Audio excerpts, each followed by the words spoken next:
문대원의 위클리 매거진.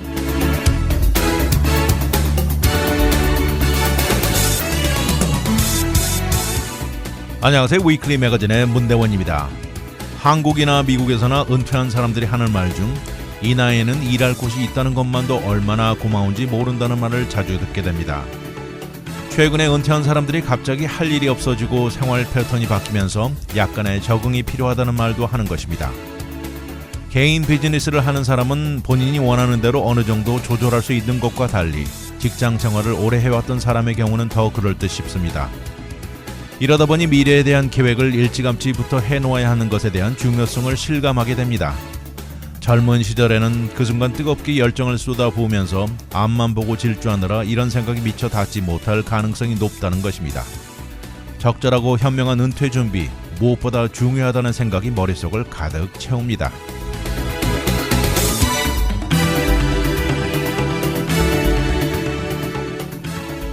오늘의 토픽은 변하는 국경, 할리우드 맨션 홈즈, 사라져가는 역사, 포터블 하우스, 그리고 알코올의 영향입니다.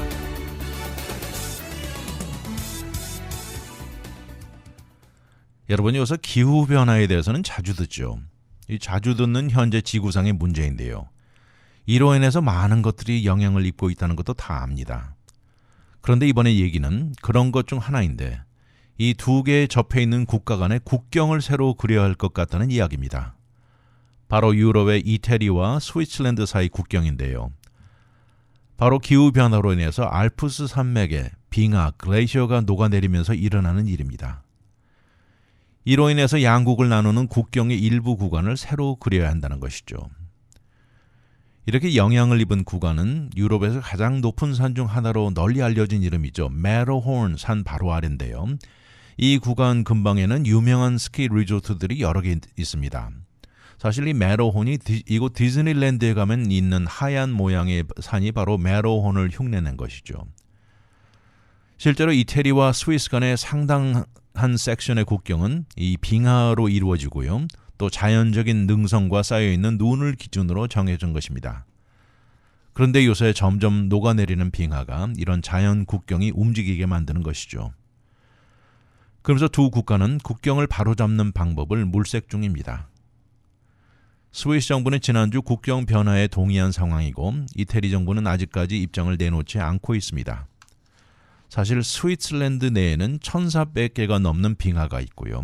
그 중에서 176개 군데를 모니터링 해오고 있었습니다. 이곳 빙하가 녹아내리는 정도는 작년에만 6%였고요. 올해도 추가로 4%가 녹아내리면서 지난 2년 동안에만 10%의 빙하가 녹아내린 것입니다. 이것을 비교해 보면요. 1960에서 1990년, 이 30년 동안 녹아내린 것과 같은 수준이 단 2년 만에 일어난 것입니다.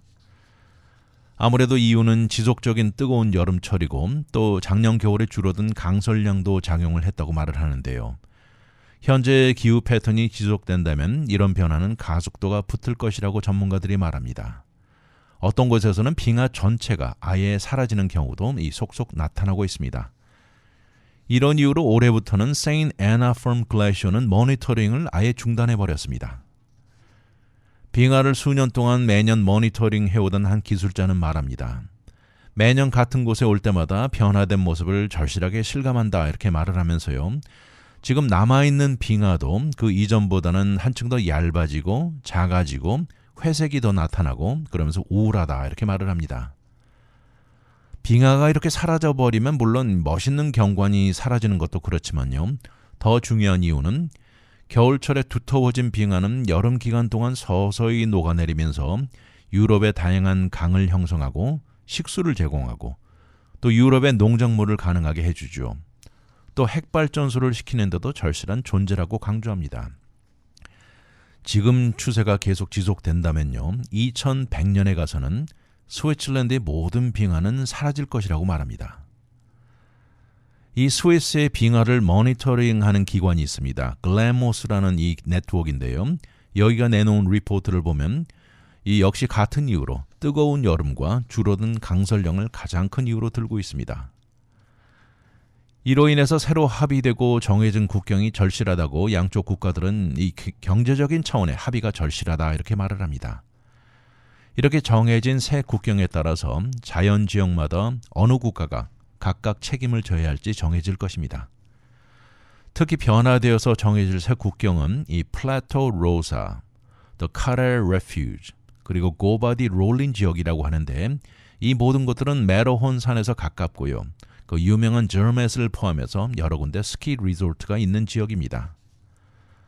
이 두 국가가 합의하고 사인한 다음에 새로운 국경이 정해지고 공식적으로 알려질 것입니다. 현재 양국은 합의에 도달하고자 분주한 상황이라고 알려지고 있습니다. 작년 글래모스 기관은 스위스랜드의 빙하가 빠른 속도로 줄어든다고 이미 경고를 내놓았습니다. 그러면서 그때 한 얘기 중에 하나는 지난번에 파리 기후변화 합의로 섭씨 1.5도를 낮추는 목표를 설상 이룬다고 해도 이제는 늦었다는 내용을 내놓기도 한 것입니다. 많은 과학자들은 글로벌 워밍으로 그린하우스 여파가 줄어들지 않는다면 국경 지역이 아닌 곳에 있는 한층 더 거대한 빙하가 있습니다. 알리체 빙하도 한 세대 안에 완전히 사라질 것이라고 말하기도 한 것입니다. 이렇게 스위스 빙하가 녹고 줄어들면서 그동안 미스테리로 남아있던 많은 숙제들이 풀리는 일도 벌어지고 있습니다. 바로 앞에 말한 저맷 리조트 바로 위쪽에서 일어났던 일인데요. 이 티오들 글래시어를 넘던 한 등정가의 시신이 발견된 것입니다. 아무래도 이것들이 녹아내리면서 이전에 찾을 수 없었고 볼 수 없었던 지역에서 하이킹 부츠하고 쇠 갈고리가 드러난 것입니다. 시신의 DNA 검사를 해봤더니 38년 전인 1986년 실종된 독일 등산객 시신으로 밝혀졌습니다.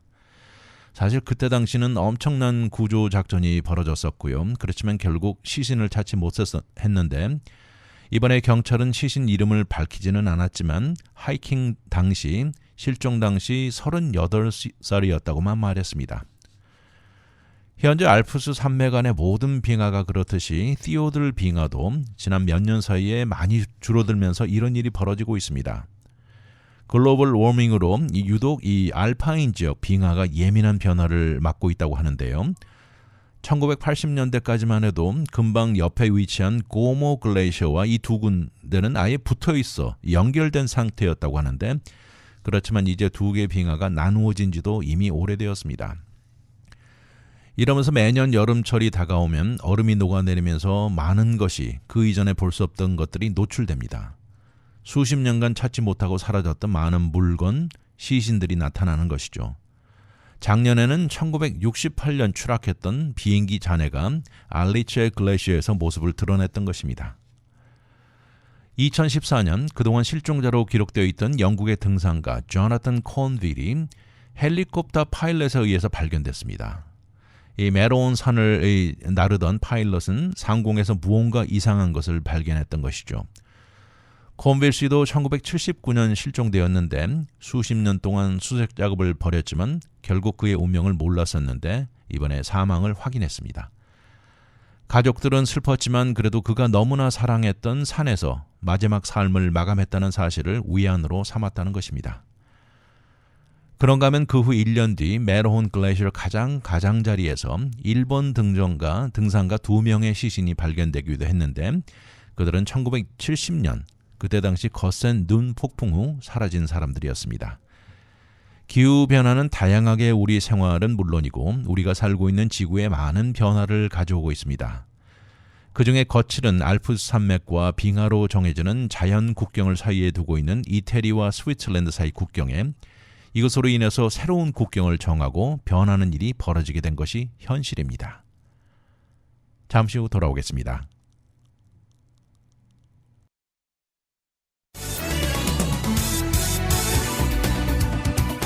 와이드 매거진 문대원의 위클리 매거진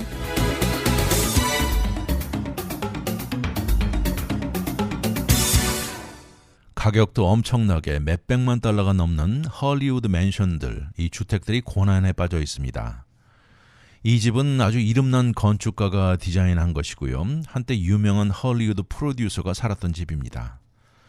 또 이 집은 예전에 오사마 빈 라덴의 친척도 살았던 이 벨에어 지역의 지중해식 빌라 맨션인데요.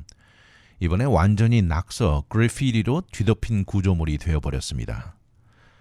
지난주에 있었던 일인데요. 스프레이 페인트를 들고 침입자들이 들어와서 핑크색 벽에 세븐 베드룸 맨션을 완전히 수채화 그림 그려놓듯이 난리를 쳤습니다. 집 안과 밖 벽돌, 이 마치 팝 아티스트가 마음 내키는 대로 자유자재로 이 온통 캔버스 그림을 그려놓은 것처럼 요란하게 변해버렸는데요. 사실 이런 사건은 최근에 얼마 동안 로스앤젤레스 지역 힐사이드 동네를 돌면서 엄청난 낙서가 벌어진 세 번째 맨션이었습니다. 지난 금요일 스톤 캐년 로드에 위치한 이 2에이커 맨션에 심한 낙서를 한 그 중에 한 명을 검거했습니다. 이것을 조사하고 있는 경찰과 프라이빗 시큐리티 펌은 현재 이 집에 낙서를 하고 파괴한 정확한 범인이 누군지 모른다고 말을 하면서요. 집 안과 바깥을 돌면서 눈이 부실 정도로 많은 낙서를 해놓았다 이렇게 말을 합니다. 정말 그 모습을 사진을 통해서 보면 집 안과 이 방 또 패디오에는 빈 페인트 깡통들 또 맥주병들이 여러 개 벌어져 아무렇게나 흐트러져 있고요. 정문 바로 위에 있는 유리창은 산산조각 나 있고 이 검정색과 빨강색 페인트로 온통 집 마음대로 망가뜨려 놓았습니다. 또 최근 할리우드 힐즈 지역의 또 다른 두 채 집이 똑같은 피해를 보았는데 지난 수년 동안 이 지역을 도우는 페트롤이 지난 토요일 이 근방에서 비디오를 찍던 3명의 젊은 청년들을 쫓아버리기도 했습니다. 이번에 피해를 입은 앞에 말한 맨션은 긴 드라이브웨이 끝에 위치한 이유에다가 또 긴 대나무로 가려져 가지고 길에서 잘 보이지 않습니다. 이번에 피해 소식을 들은 바로 이웃들은 이 지역 주택 가격을 낮춘다고 불평하고 있습니다. 이 집은 사실 밥 호프나 캐리 그랜트, 주디 갈랜드, 에롤 플린 같은 유명한 연예인들 집을 디자인했던 그때 당시 최고 유명한 건축가 조나탄 엘진 울프가 울프의 작품입니다. 그리고 이 맨션 하우스에서는 프로듀서였던 아더 프리드가 수년 동안 살기도 했고요. 이 브리가둔, 쇼보트, Singing in the Rain 같은 영화들, 이 영화들의 촬영 장소가 되기도 했던 것입니다. 그런가 하면 앞에 말씀드린 대로 오사마 빈 라덴의 이복 형제이고요. 사우디 건설 재벌의 멤버인 이브라힘 빈 라덴이 1980년대 이 맨션을 구입한 것입니다. 이들은 이 맨션을 휴가에 한 번씩 오는 베케이션 홈으로 사용했고요. 그들이 사용한 기간은 25년 미만이라고 부동산 에이전트가 말을 하고 있습니다. 보통 때는 집을 유지하는 매니저가 게스트하우스에서 거주해 왔는데 그 사람도 건강이 나빠지면서 몇 년 후 옮겨 나갔다는 것입니다. 2021년 당시 부동산 마켓에 판다고 매물로 나왔는데 당시 가격은 2,800만 달러였고요. 현재 매물 가격은 2,100만 달러로 내려왔습니다. 이번에 낙서 써진 내용 중에는요. 오사마라는 단어도 있었고 그리고 G.W. Bush helped you, 이 조지 W. 부시가 도와줬다는 이런 문구도 써 있었습니다. 현재 이 맨션을 담당하고 있는 부동산 에이전트는 전 세계적으로 여러 채 부동산을 유지하는 사람인데 이번 낙서 피해를 비디오로 찍어서 클라이언트에게 보내주었습니다. 그랬더니 상당히 분노하는 모습이라면서 사실 본인이 보기에도 정말 심각하게 낙서를 해놓았다고 그런 생각이 든다고 말했습니다. 그러면서 그리고 이번 사건은 절대 오사마 빈 라덴과 연결이 되어 일어난 것 같지는 않다고 강조하고 있습니다. 이곳에서 얼마 떨어지지 않은 곳에 거주하고 있는 이 티켓마스터의 한때 CEO였던 이 프레드 로즌 씨는 말합니다. 이것을 두고 LA 경찰 시스템은 완전히 사라졌다고 비난하면서 LA 카운티 디스트릭트 어터니인 조지 가스콘을 신랄히 비난하고 있습니다. 주위 이웃들은 반응을 자제하면서 인터뷰에 응하지 않는 모습인데요. 바로 옆집 이웃은 인터컴으로만 낙서 사건은 모르고 있었다면서 얼굴 맞대는 인터뷰는 사양했습니다. 그런가 하면 할리우드 힐즈의 이 멀홀런 드라이브에 위치한 또 다른 맨션은 수년 동안 비어 있습니다. 근데 이 집도 역시 낙서 공격을 심하게 받고 창문 유리창은 돌아가면서 깨져 있고 만화 캐릭터들 낙서가 금세 눈에 들어옵니다.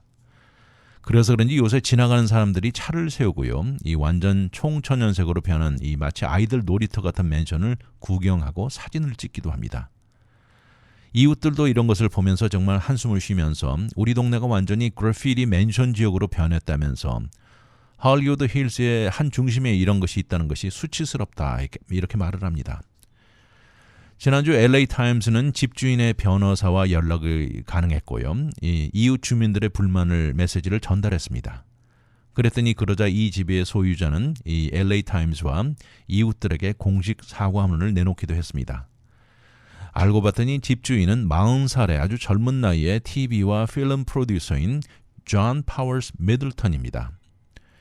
이번 멀헌 집은 소유한 2개 집 중 한 곳인데 이 주택에 이렇게 생긴 일은 정말 용납될 수 없다고 말을 하면서요. 이 수많은 사람들이 불법 침입하면서 골치를 앓고 있다고 말을 했습니다. 이걸 매니저하는 프라이빗 시큐리티 회사는 매니저들이 이 수많은 불법 침입자들을 감당하기 어려운 정도라고 말을 하고 있습니다. 근데 이 집은 빈 채로 지난 몇 년간 이어지고 있습니다. 이웃이 보기에는 그냥 방치해버린 것 같다고 말을 하는데 전혀 관리를 하지 않는다는 것이죠. 가끔 한 번씩 매니저가 나타나는데 이곳에 사는 것 같지는 않다고 말합니다. 한 이웃은 말합니다. 이 여성은 바로 옆집에 사는 여성인데 2008년 이사 와가지고 그 옆집을 보면서 이렇게 비싼 맨션을 방치한다는 거 정말 의아하다고 얘기를 하면서 정말 이해되지 않는다고 말합니다.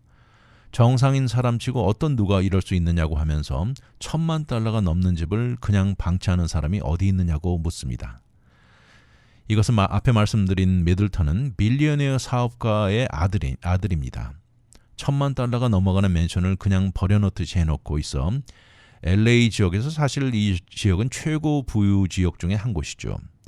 할리우드 스타들이 사는 동네이고 또 위에서 내려다보는 광경은 마치 비행기에서 보는 기가 막힌 뷰를 가진 지역입니다. 이 집은 20여 년 전에 R&B 가수인 메리 제이 블라이즈가 한때 리즈에 살았고요. 요새 뉴스에 이름이 오르내리는 이 션 디디 콤이 음악 비디오를 이곳에서 녹화하기도 했습니다. 이 비디오 안의 모습을 보면 이 맨션 안에 폭포와 50피트 길이의 수영장이 나타납니다. 아무튼 요새 부유 지역에 비어 있거나 이 잘 보이지 않는 맨션에 불법 침입자들이 마음대로 들어가 난장판을 만들어 놓고 있습니다. 잠시 후 돌아오겠습니다.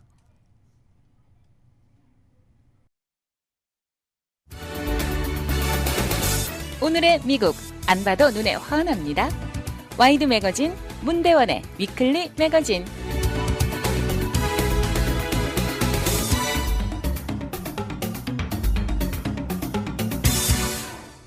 (1945년에) 종전된 세계 2차 대전의 역사는 모든 분야에 치명적인 피해를 가져왔습니다. 이제 거의 80년이 되어가는 종전 시점에 그중에 일본계 미국인들이 겪었던 역사의 아픔은 여전히 남아있다는 느낌입니다.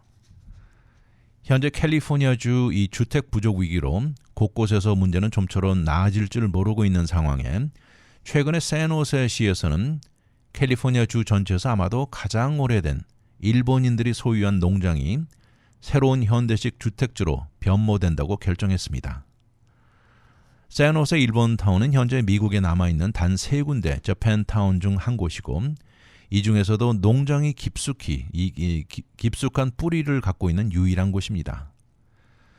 이번 결정을 두고 보존단체나 커뮤니티 리더들은 이런 변화에 반대하는 입장인데요. 특히 그중에 농장 안에 위치한 100년 넘은 이 농장주택 팜하우스를 특히 강조하면서 이 집은 단순한 집을 넘어서 캘리포니아주 농장 역사에 큰 기여한 일본계 미국인들의 역사를 반영하는 곳이다 이렇게 강조합니다. 20세기 거의 대부분 기간 동안 이곳은 일본계 미국 가족들이 과일과 야채 농사를 지어왔던 곳입니다. 그렇지만 지난 7월 샌호세 시의회는 투표를 시행하고요. 23에이커 면적의 사카유의 가족 과수원을 다목적 용도 개발로 통과시키면서 이곳에는 앞으로 1,500개 유닛 이 아파트먼트와 타운하우스로 만들겠다는 것입니다. 이 과정에서 20세기 초 건설된 모든 헛간이나 창고 등 농장 건물들은 다 사라지게 되고요. 이 데몰리션은 내년 2월부터 시작된다고 발표했습니다. 이것을 두고 현재 샌호세 Japanese American Museum 디렉터인 바네사 하타케야마 씨는 사카유의 가족 농장은 샌호세 농장 역사의 잔재라고 강조하면서요. 이것은 오늘날 최첨단 기술 분야와 그에 따른 거대한 주거지 붐이 자리 잡기 한참 전 일본 이민자들에 의해서 형성된 지역이라는 것을 알아야 한다고 강조합니다.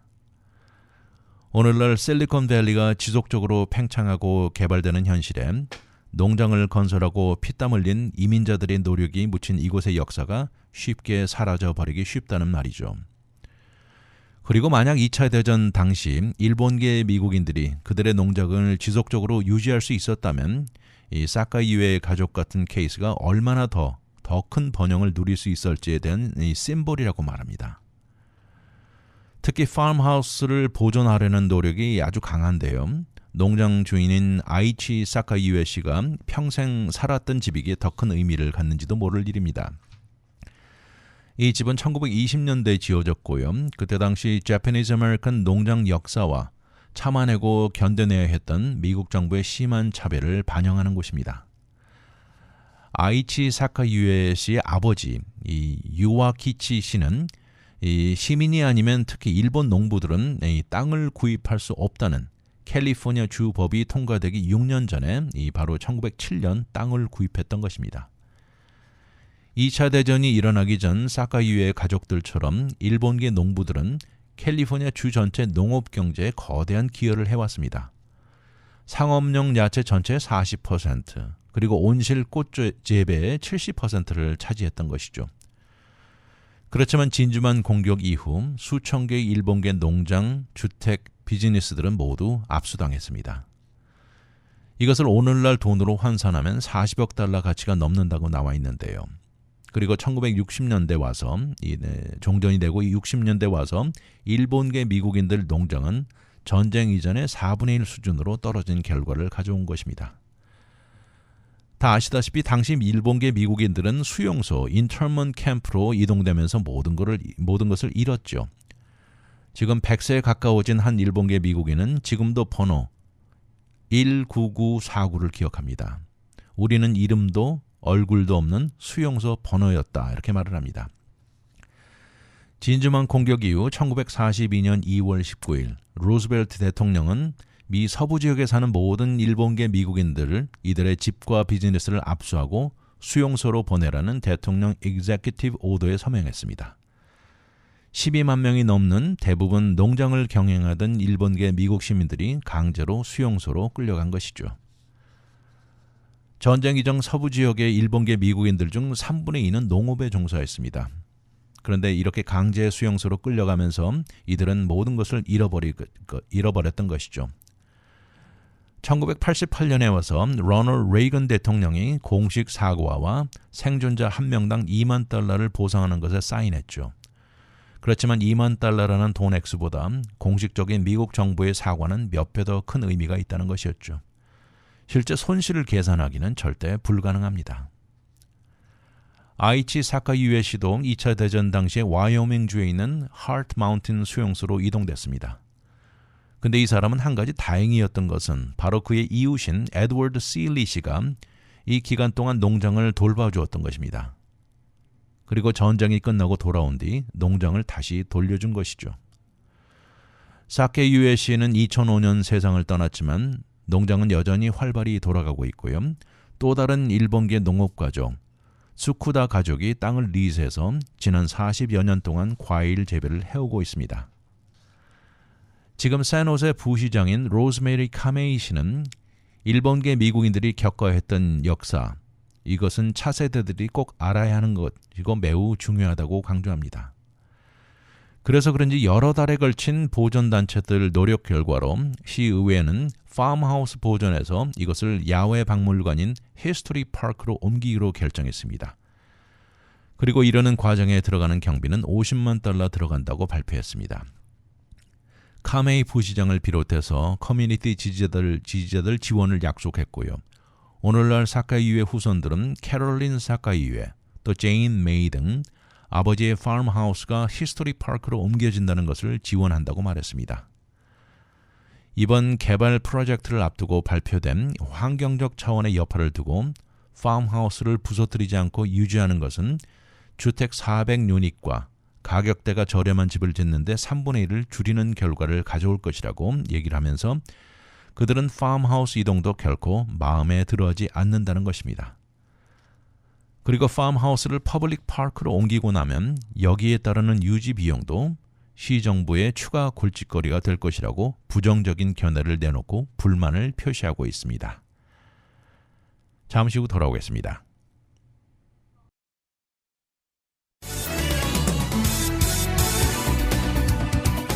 와이드 매거진 문대원의 위클리 매거진.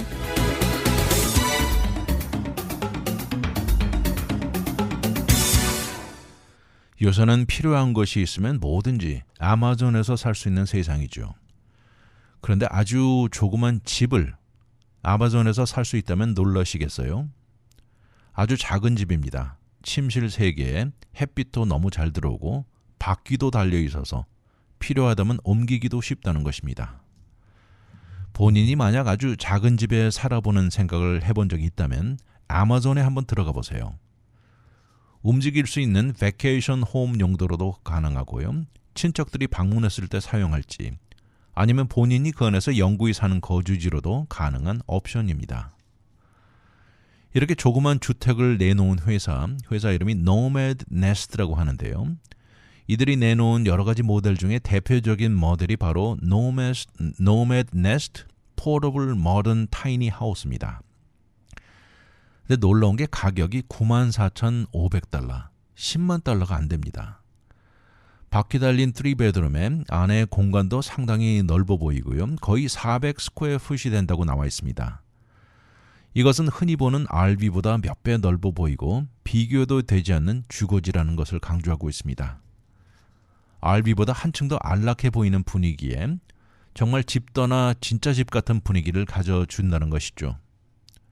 자연광이 많이 들어오고 현대식 생활에 필요한 모든 것이 안에 들어 있습니다. 겉을 이렇게 보면요. 나무 패널에 강철로 둘러진 외관이 있고요.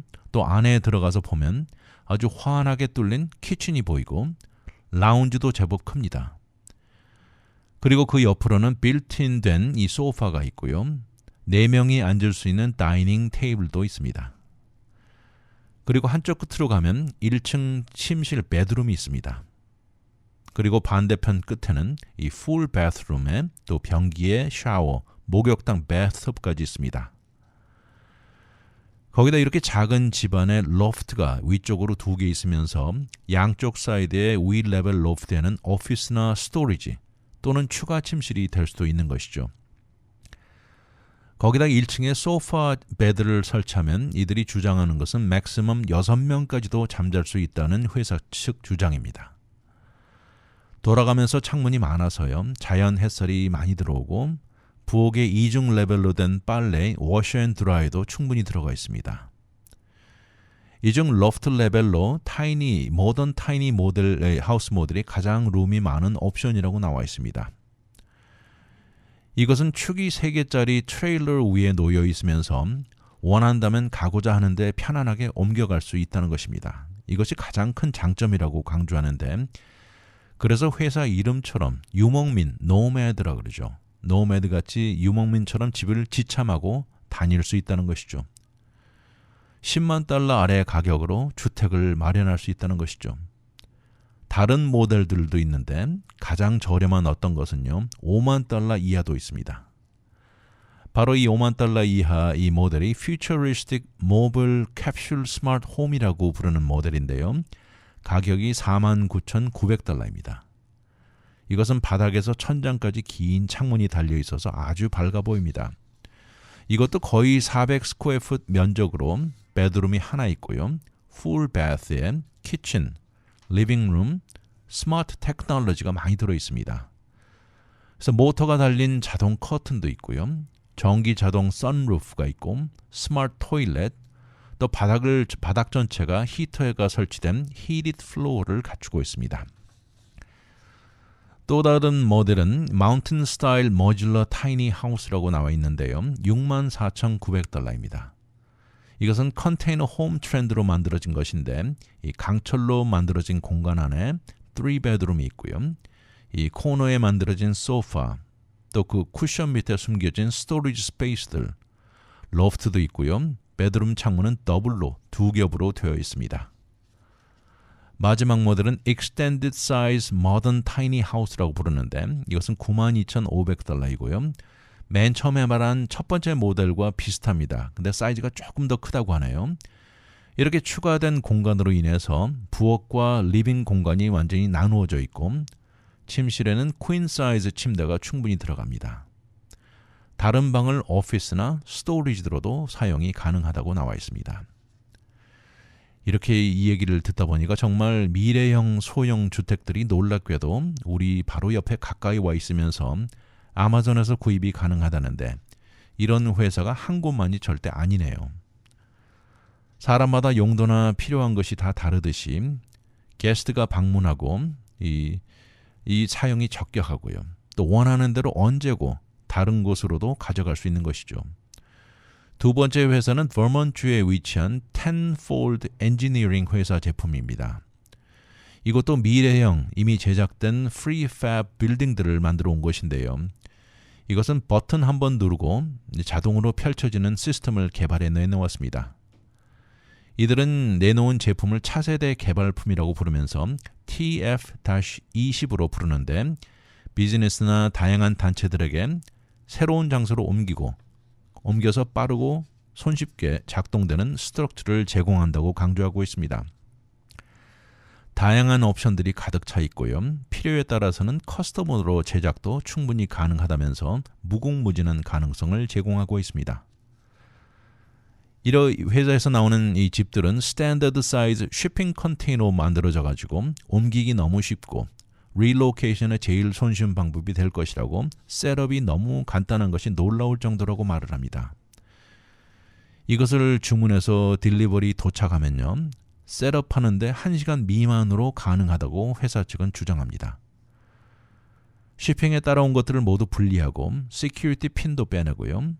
그리고 나면 TFE 앱을 통해서 빌딩 자체가 알아서 자동으로 땅에 내려가고 멈춥니다. 또 만약에 땅이 평평하지 않은 경우에는 이 레벨을 조절한다는 것이죠. 그래서 이 TF-20 모델은 평지가 아닌 경우나 또 바닥에 바위가 많은 경우에도 지역에도 적합하다고 강조하고 있습니다. 그리고 다 이것이 끝나고 나면 걸어 올라가는 램프만 펼쳐지게 만들면 셋업이 끝납니다. 이렇게 셋업이 끝나면 플러그인 해야 하는 것들은 주로 스탠더드 RV, 이 Fresh and Water, 이 워터 커넥션만 하면 된다는 것이죠. 이 회사는 앞으로 추가 연구가 지속될 것이라고 말을 하면서 이런 연구에는 이 가격을 어떻게 하면 더 낮출 수 있고 모든 것이 합법적인지를 확인하는 절차가 있고요. 새로운 장소로 이동하는데 이 결격 사항이 있는지도 확인할 것이고 셋업이 더 자유로워져야 된다고 강조하고 이런 모든 것들이 환경에 미치는 여파도 최소화되는 옵션을 찾을 것이라고 강조하고 있습니다. 이것이 다 끝나고 나면 대량 생산이 이어질 것이라고 말을 하면서 그날이 그다지 멀지 않았다고 회사 측은 강조합니다. 그렇지만 현재 첫 번째 회사 노매드 네스트에서 나온 것은 당장 아마존에서 구입이 가능합니다. 정말 조그만 주택을 단 몇만 달러에 구입이 가능하다는 것이 믿어지지 않습니다. 더욱이 웬만한 주택 가격이 100만 달러에 육박하는 이곳 캘리포니아주 같은 곳에서는요. 이런 것이 정말 믿어지지 않습니다. 잠시 후 돌아오겠습니다. 오늘의 미국 안 봐도 눈에 환합니다. 와이드 매거진 문대원의 위클리 매거진.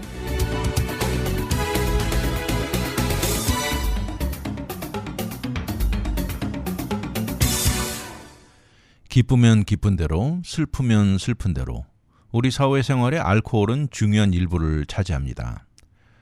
동시에 알코올은 건강에 좋지 않다는 것도 알죠. 최소한 과음은 절대 좋은 것이 아니라는 것은 누구나 다 압니다. 가끔 한 번씩 소량의 섭취가 중요할 것인데요. 가장 최근에 나온 리포트가 있습니다. 모든 암 중에 40% 정도가 알코올 섭취와 연관이 있다는 것이죠. 사실 우리 사회에 뒤돌아본 역사를 보면 소량의 알코올은 오히려 건강에 좋다고 생각되기도 했죠. 그렇지만 수많은 연구 결과가 발전되고 나오면서 건강에 알코올이 주는 영향은 점점 더 명확하게 알게 되었습니다. 특히 암에 영향을 준다는 것이죠. 알코올 섭취와 건강 사이 아주 복잡한 미묘 관계에 이 American Association for Cancer Research에서 내놓은 최근 리포트입니다. 결론은 알코올 섭취에 대해서 다시 한번 심각하게 생각해 보게 만드는 것입니다.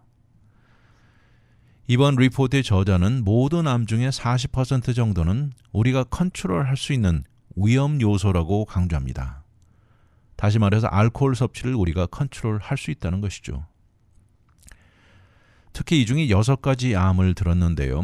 알코올 섭취와 정말 가까운 연관이 있다고 나와 있는데 머리, 목, 헤드앤넥 암, 식도암, 간암, 유방암, 대장암, 위암 등이 6가지입니다. 이번에 나온 통계 데이터를 보면 정신이 번쩍 들게 만든다고 하는데요. 2019년 서방 국가 안에서 20개 암 진단 받은 그 중에 1개꼴로 알코올 섭취에 연관이 되어 있다는 것이죠. 그리고 이것은 점점 증가되는 추세라고 나와 있습니다. 흔히 어떻게 보면 알려진 바로는 결코 해롭지 않은 이 사회생활에 없어서는 안 될 존재라는 생각에 이번에 리포트는 찬물을 끼얹는 격이죠. 그리고 수많은 저명한 기관에서 내놓은 많은 연구에서도 보면 알코올 섭취는 암 유발 위험도에 연관되어 있다는 결과를 뒷받침하는 격이죠. 이번 리포트는 요새 특히 우려되는 트렌드의 중요한 결과입니다. 요새 상당히 젊은 층에 특정 암 유발 비율이 크게 증가하는 트렌드에 결부된 것이죠. 그러다 보니까 요새 상당수 연구가들이 많은 암이나 건강 문제에 알코올 섭취가 위험도 리스트 중 가장 앞서는 요소로 자리 잡는 현실이라고 말합니다. 이 중 특히 우려되는 암 종류로 50세 이하 세대에 크게 증가하고 있는 대장암, 콜로렉털 캔서가 2011년에서 2019년 사이에 매년 1.9%씩 증가해 오고 있습니다. 이런 증가 트렌드를 두고 여전히 이유는 모르는 상황에 이 많은 연구가들은 젊은 시절부터 알코올 섭취를 많이 해오던 사람들은 나중에 나이 먹었을 때 대장암 걸릴 확률에 연관을 주장해 오고 있습니다. 그렇지만 이번 리포트는 일반인들에게 경고하기보다는 한층 더 우리가 조절이 가능하다면 더 나은 결과를 가져올 것이라는 희망적인 메시지라고 전하고 있습니다. 암을 유발시킬 수 있는 많은 위험 요소들과 달리 알코올 섭취는 우리가 얼마든지 컨트롤이 가능한 위험 요소라는 것이죠. 알코올 섭취를 줄이거나 완전히 중단한다면 그 위험도를 그만큼 낮춰준다는 것이죠. 이 중에서도 특히 유방암 같이 몇 가지 암에서는 아주 적은 양의 알코올을 섭취해도 암 진단과 연관이 있다고 나온 것입니다. 그렇지만 이렇게 암 위험도가 있지만 그렇다고 알코올을 마시는 모든 사람들이 암을 진단받는 것은 아닙니다. 우리가 일반적으로 이 알코올을 마시면 알코올이 몸 안에서 아세탈데하이드로 분해되고요. 이것은 DNA에 손상을 입히는 것으로 잘 알려져 있죠. 그리고 돌연변이 뮤테이션을 일으키고 이것은 암을 유발하는 격입니다.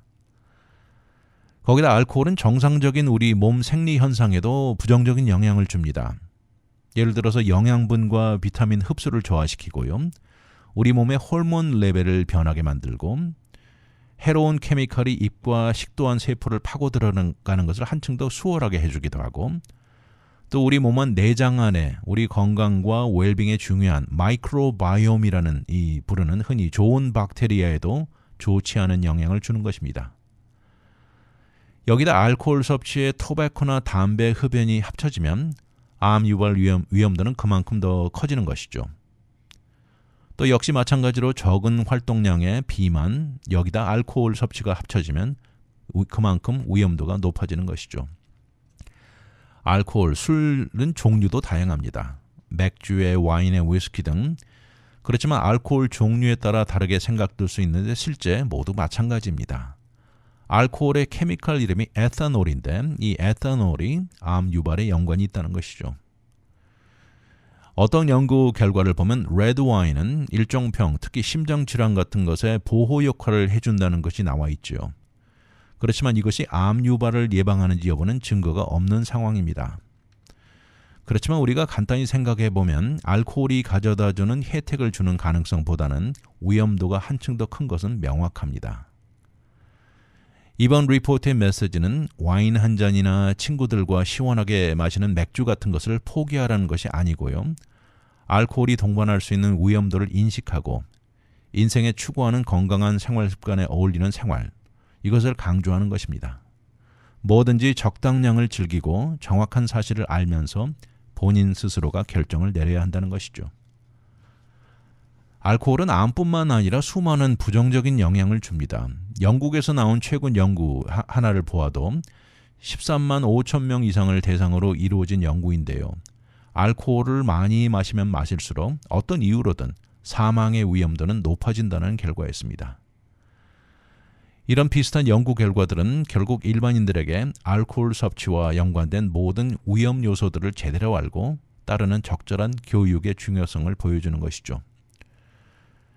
이번 리포트를 접하면서 알코올과 암의 연결이 점점 더 크게 밝혀지면서 현재 상당수 사람들이 아무 해 없는 사회생활의 일부로 자리 잡은 알코올 문화 섭취가 그동안 생각해왔던 것보다 건강에 미치는 위험도가 높다는 인식을 해야 된다는 메시지입니다.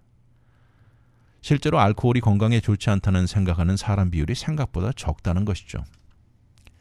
미국 인구 절반가량이 알코올이 암 유발을 증가시킨다는 것을 제대로 알지 못하고 있습니다. 앞으로 일반인들 인식에 이것이 자리 잡기 위해서는 더 많은 연구가 따라야 할 것이라는 지적입니다.